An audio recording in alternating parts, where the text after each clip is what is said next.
শেষ দিনে ঢাকার পশুর হাটগুলোই চলছে ক্রেতা বিক্রেতার চূড়ান্ত দর কষাকষি। হাট বেঁধে একই সাইজের গরু বিক্রি হচ্ছে ভিন্ন দামে।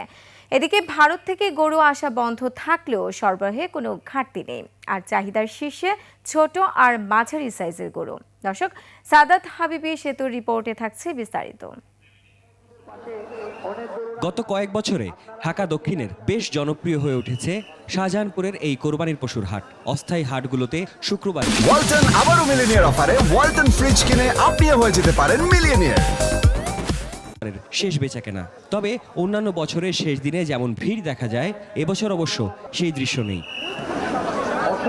এই বড় সাইজের গরুর পাশাপাশি মধ্যবিত্তের বাজেটের দিকে খেয়াল রেখে এমন ছোট সাইজের গরুও এনেছেন ব্যাপারীরা, যেগুলোর দাম হাঁকানো হচ্ছে সর্বনিম্ন ৫৫,০০০ টাকা। মাঝারি গরুর দাম ঠিক আছে, বড় গরুর দামটা একটু বেশি মনে হচ্ছে আমার কাছে। ব্যাপারী এরা গরুর দাম ছাড়তেছে না, অনেক হাই এখন গরুর দাম, কারণ গরু কেনাটা বড় মুশকিল।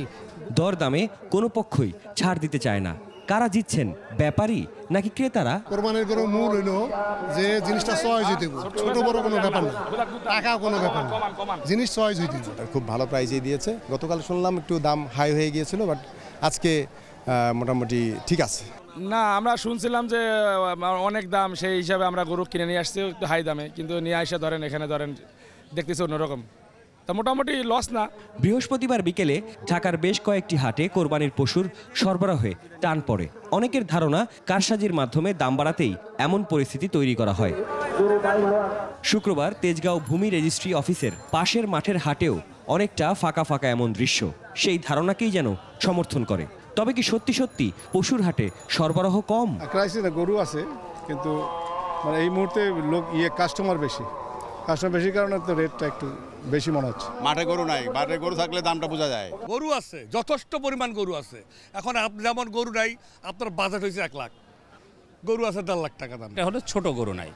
ছোট গরুর দাম কম্পারেটিভলি তার আগে, তার একদিন আগে বা 2 দিন আগে তারই একজন কলিগ যে দামে কিনেছে, এখন তার চেয়ে সে বেশি দামে কিনতে হচ্ছে, এই কারণেই বলতেছে গরুর দাম বেড়ে গেছে। ঢাকার সবচেয়ে জনপ্রিয় গাবতলী হাটে অবশ্য শুক্রবার যারা যাচ্ছেন তাদের রীতিমতো যুদ্ধ করেই ঢুকতে হচ্ছে। আবার কোরবানির পশুর হাটে সরবরাহ কম এমন বলারও সুযোগ নেই। উল্টো সকাল থেকেই ট্রাকে ট্রাকে ঢুকছে কোরবানির পশু। তবে দাম নিয়ে এক একজনের এক এক মত। ভালো, মোটামুটি ভালো, ঠিক আছে, চলে আর কি চলে। না, গরুর তো অনেক আছে, গরুর ক্রাইসিস নাই। বেশি একটু। সাদাত হাবিবি সেতু, 21 টেলিভিশন, ঢাকা।